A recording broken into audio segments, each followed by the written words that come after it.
Sampun kesupen nggih, sakderenge ningali didudul rumiyin tombol subscribe channel Galeri Sinden Indonesia. Matur suwun. Menawi mboten kenal tegese mboten tresno. Nuwun sewu, Bu. Nadan riyen nggih mbok menawi nate pinanggih kula tak nyuwun pirsa wiwit saking mrika piyambak niku pundi, Mas? Kidul nggih. Ha nggih saking kidul piyambak. Mboten ketok nggih. Ing mriki mboten ketok nggih. Aduh. Tur ya ditata ribik jan kaya simpingane Eyang Gutaya. Bu Kesi cara wayang ya Abimanyu. Mbak Tuti cara wayang ya Permadi, raine putih. Semen putih. Kuwi lho Permadi kuwi lho ora ya.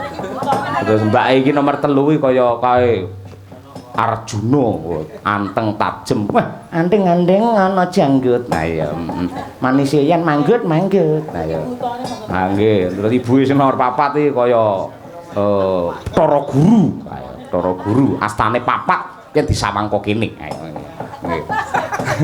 Bu Yatmi niku kaya Gatotkaca nika. Mboten jenengan Gatotkaca nggih. Terus salajengipun menika kados Bratasena. Terus sing nomor kalih king mrika niku kaya Rama Bargawa. Nggih. Pinggir mrika piyambak nika. Jane arep tak alem kancane sing rapena iso brahala lho ora. Sinten Bu asma Bu? Nderek Tepanggula Diwano Ibu. Nggih, nami kula Buwin. Pak Dalang. Nun? Buwin. Buwin. Nggih. Nggih namung Win ngoten teng KTP. Nggih, Wiwin Winarti. Wo sing jenenge Laura Wawin jenengan to. Mboten. Bu Wiwin nggih. Nggih. Kuwi nggih lenggah wonten pundi, Bu? Wonten mriki. Lah iki ra penak ya omongane iki. Tegese daleme wonten pundi? Nggih, saking Panekan. Ha nggih, Panekan nggih. Nggih. Wah nggih. Penarak Pak Dalang. Nggih, matur nuwun ngestakaken dawuh, nggih. Adatipun ingkang asring niku tumut wayangan napa klenengan, tayupan napa-napa, Bu? Soreok. Kula nika janipun mboten atos tumut wayang, mboten atos tumut napa klenengan, ngendikane tumut gembrung, ngendikane Pak Sungkono. Gembrung niku napa? Ngapunten. Oh, gluntong lok gluntong denge, gluntong drudah Oh iya. Niki timun nungkuk. Bebasane Pak Dalang. Non? Timun nungkuk bebasane. Oh, mboten jenengan tetep. Biasanipun angger sinden niku pinggir njaba dhewe niku malah tus-tuse waranggana teng mriku niku. Contone sinten? Nika kados Pak Mantep Bu Tantinah mriki nggen pinggir dhewe. Bu Yatmi pinggir dhewe ngoten niku. Sami kalih panjenengan ngoten niku. Kula ten pinggir menika awit ajrih kalian panjenengan. Lah kok ajrih napa kula kaya pocong? Mboten ngaten atase kula menika sinden pagebluk terus nderekaken panjenengan ngaten. Mboten sinden pagebluk nek Sandirana nika ora. Jenengan niku sinden Loh Jinawi lek jenengan. Amin pangestunipun. Ha nggih. Ngono pagebluk nek endang kulina dimangsa ta Bu mboten jenengan. Bedake napa? Pon napa kliwon jenengan? Nggih sembah nuwun Bu Wiwin, sembah nuwun. Nggih. Nggih sembah nuwun. Angka kalih nglerek. Nggih. Wah iki ayo. Bujamu. Ayo nggih. Sehat Bu Jami. Amin. Nggih. Tasik nggih, tasik eksis teng wayangan Bu Jami nggih. Mun mboten nate medal niku nyinden sawan kleru ora tau nyinden. Kaya kleru no. Lah ya umum lumrah semono yarang-arang metu ya lumrah Bu ora nggih. Lumrah nggih. Wis umure wis meh 70 lah dadine yo kleru mboten nggih. Kula tak matur, sing jenenge sinden senior niku mboten perkara bener kalih luput. Sing digoleki asepe niku lho, Bu. Oh. Pun mboten enten asepe ngeten iki. Wis ora kena disesepi nggih. Blas. Wah, wis jan. Ning sing baku badanipun sehat. Amin. Kula nggih matur nuwun jenengan ngemong kula wiwit kula sik nggih nika nggih sik kuliah napa SMKI. Nggih. SMKI nggih. Lho, ngantos sepriki jenengan nggih tetep semonten sepuhe ora pripun nggih. Tegese awet sehat ngoten niku lho, nggih. Amin. Anggere sindene jenengan terus sing napa niku sing ngrebab nggih Pak D Parno niku sing ngendang Pak D Digol. Wah, kula wis ngukut ngawi mubeng ngono. Ka Solo nggawa bukes sitok wong loro 1.500.000 cukup mbiyen. Iya ngono ora apa-apa mbiyen nggih. Mbah nuwun, mbah nuwun. Jenengan sing dilenggahi pundi Bu Jami? Dalem Lenggahe daleme pundi daleme? wonten kandangan. Oh dereng pindah. Dereng. Oh, syukur. Nggih mboten pindah lho, Pak wis tuwek kok bola-bali pindah. Nggih manggon teng Mbok menawa teng mriko wis dhuwur terus pindah neh ngoten. Sundul pindah ngoten niku nggih. Nggih sembah nuwun. Sing baken sehat, seger waras, panjang yuswa Bu. Amin. Nah menika wah iya jan kaya bunga tirah niku sinten iki? Wah nggih. Bunga tirah. Nggih. Likum. Lagi nom-nomane jaman SMA napa mending entekne Joko kuwi mbiyen ora nggih. Sinten Ibu? Nggih Pak Cahyo, Nggih. kula Bukati, wong kuwi wis tau disindeni kok ya Cik. Sok masalah sok saplok sam. Mbot kapan jenengan nyindeni kula? Nggih nak, lha wingi ngene Yatmi nika. Oh, ngene Bu Yatmi nika. Nggih, pas sunat nika lak nderek kula. Sunate Pak Alek nika nggih. Ya ya ora. Lah sinten? Lah mengke nek Alek sunat Yatmi pripun polae lho. Lah sini lah Pak Alek niku jane lek pun sunat, terus dikocori karo Yatmi tukul meleh. Ah iya. Oh nggih Bu, nggih. Asma sinten mau Bu? Bukati kepareng pinarak Pundi? Ngrambe. Ngrambe. Oh nggih matur nuwun. Nggih namung Kati ngoten nggih. Nggih nah lar piye nek. Lho Biai lawas ngono cukup Kati. Wiwin ngono. Yakmi ngono lho. Saiki anggere lekas kondang sithik jenenge Edi Silitonga ngono kuwi. Ngoten niku malah prasaja ning ya Panjang Yuswa nggih Bu. Bu Kati. Nggih amin. Katine apa artine katine? Amin nggih abot yane. Oh, abot nggih. Nggih sungkono niku. Nggih. Mbah nuwun. Nggih wiwit siang wau ten mriki. Nggih lah kula penderek Mbah Gut niku Pak. Oh, penderek Mbah Gut. Nggih. Siang dalu teng dalem mriki terus to? Nggih mboten. Menawi nderek nek badhe mayang mawon. Oh, ngaten. Nggih. Lancar wau nggih nyindene siang wau. Alhamdulillah nggih. Napa? Nggih manusia loro niki lho sing jian. Napa? Manusia loro niki sing ngisruh nggih. Kayak ora mung awan tok nganti bengi iki mosok klenengane wis ngisruh kok. Ayo. Ayo.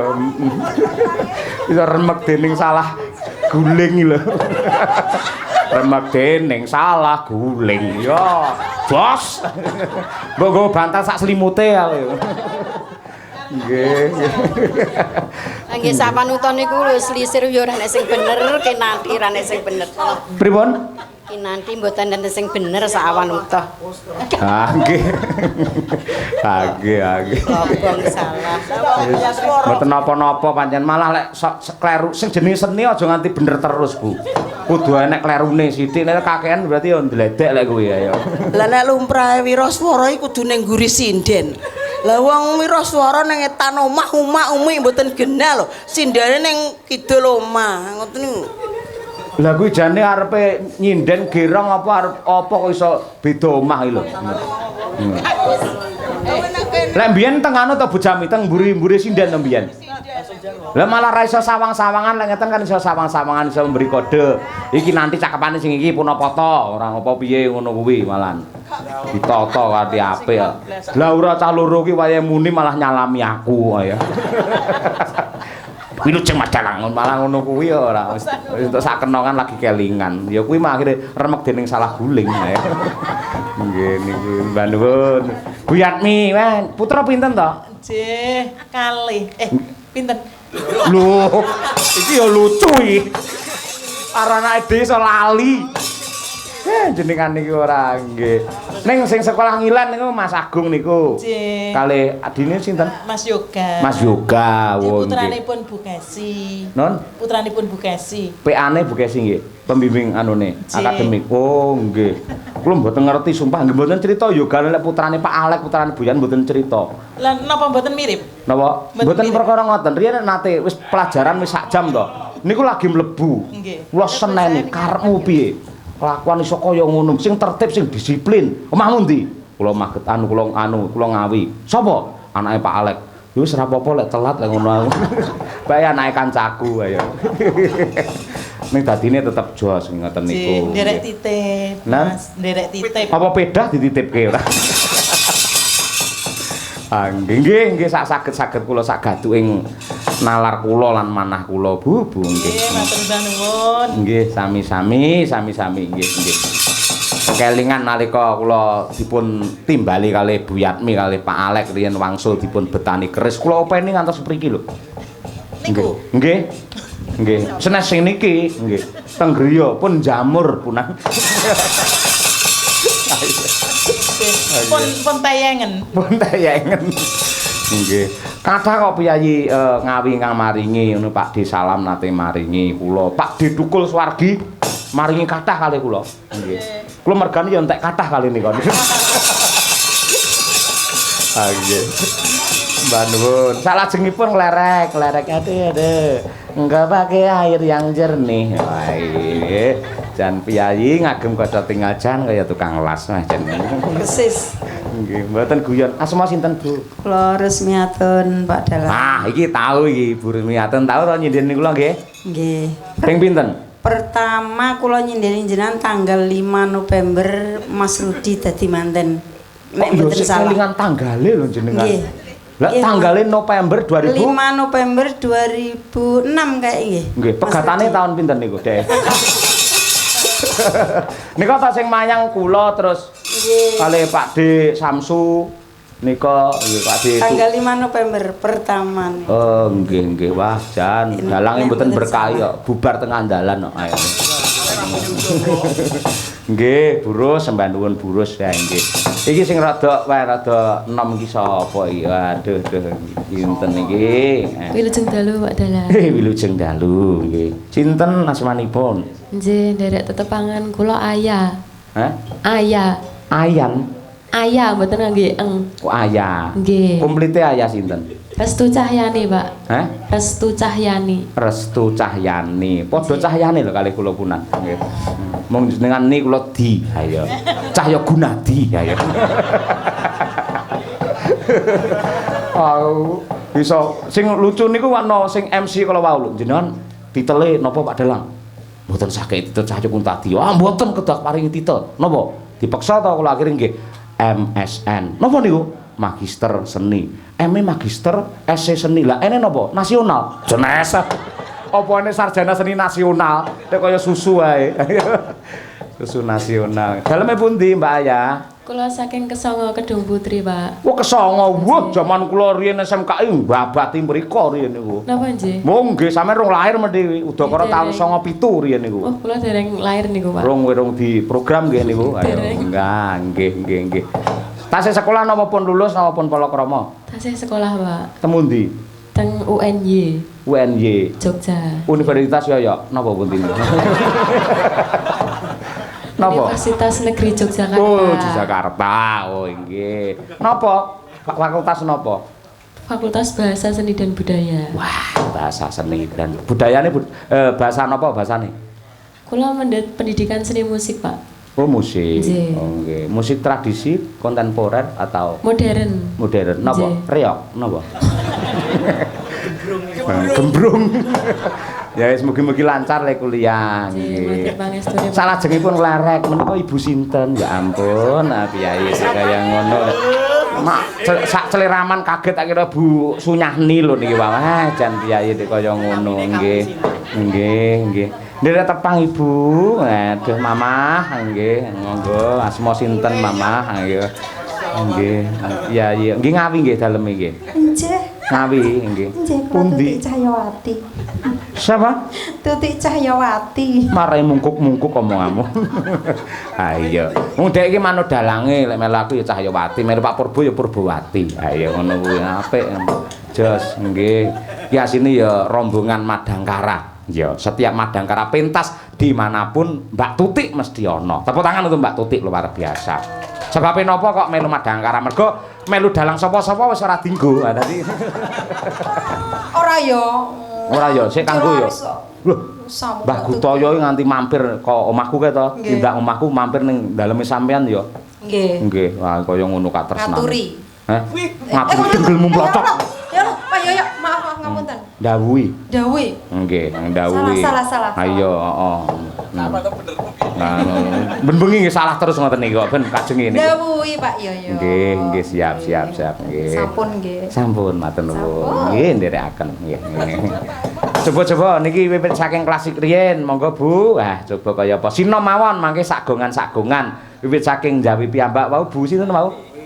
Bu Wiwin nggih. Nggih, monggo sinom parijata slendra sanga dipun iringi gembrung. Ayo. Mas Gareng niku senengane yen sinom, mangke kula ngelaken sinom mesti ndang mriki mangke tak tiyangipun. Kula biasane podang kuning mengke nek klentu ampun didukani nggih Pak Dalang. Podang kuning. Nggih, biasane ngaten. Walah. Napa nggih tasih saged kuning? Ayo.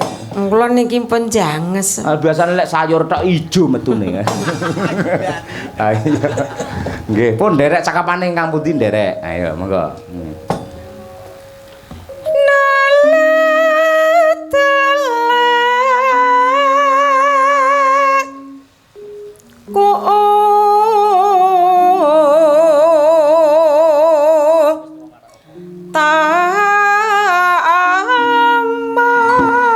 Sing lanang seniman, sing putri senimati,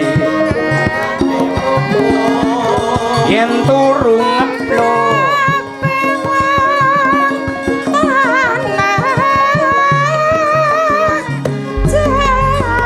janji sabar manora kesusu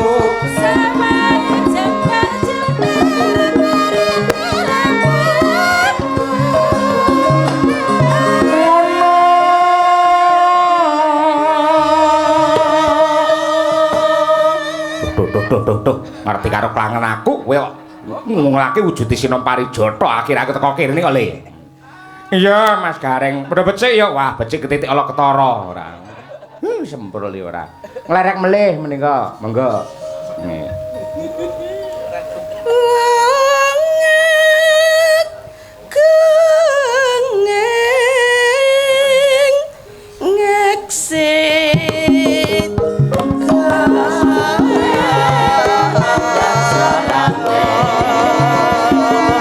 Timun sigane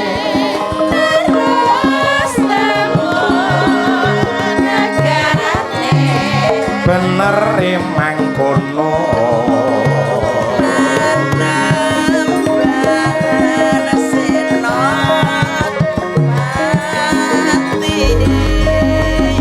ora aring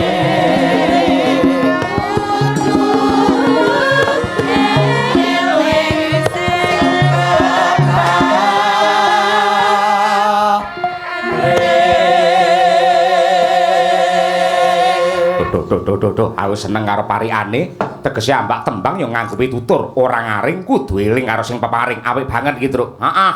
Duh, wah, iki luar biasa. Dasare ya sing nyuwara ya jos. Iya. Duh. Aja kekenduh ora. Tak kepruk pisan dadu-dadu ora senengane nggih. Nglerek melih monggo Bu ngono. Nggih. Aku bingung anggere gareng ndingluki bingung aku ora. Ayo ben dikulinake karo ajar kok ya. Kapati Hanmar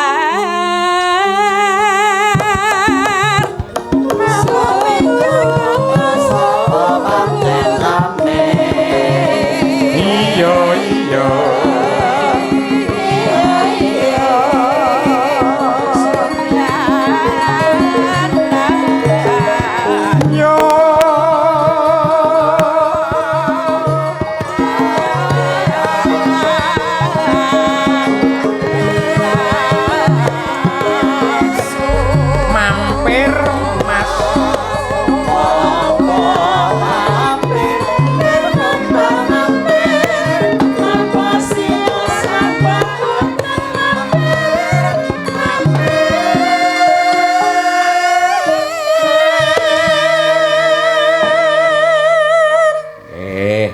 Monggo nglerek malih Bu Yatmi saking Mudal Boyolali.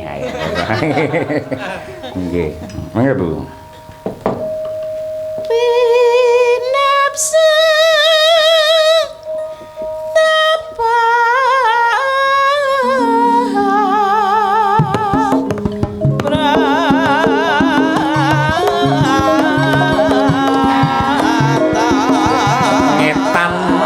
kali ulon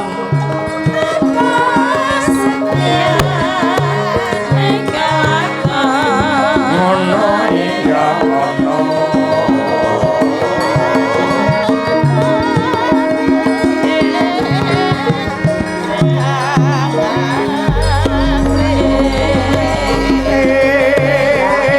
oh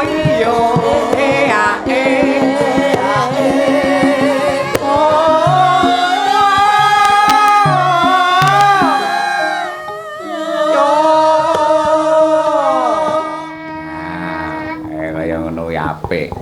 Monggo. Telasaken burus monggo. Weh, jan-jan ya pas ngibari kari sing nom-nom. Ayo.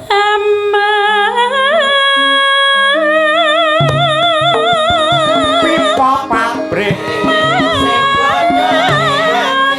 sing sayuk-sayuk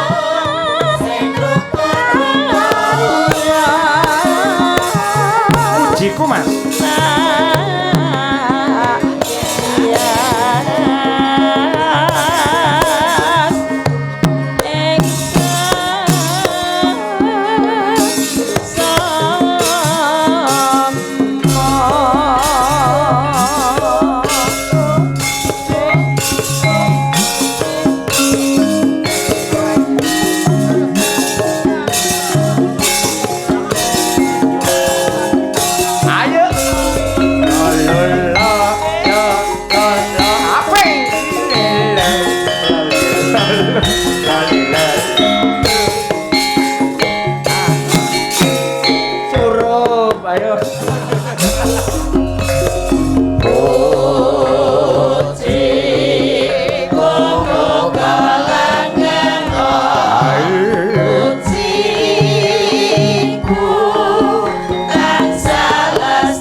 apik tenan kolaborasi dua gending menjadi satu. Ayo pujirup. Apik luar biasa. Gandeng wau ketoki kok sing balungi pengin ndang surup surya. Mane-mane ora diaturke, monggo sisan mawon. Surup surya wengine wis teka mripatku marang melek tansah mireng rasaku tansah kumlawan kaya wamino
biasa kenging kangge tombo kangen saestu.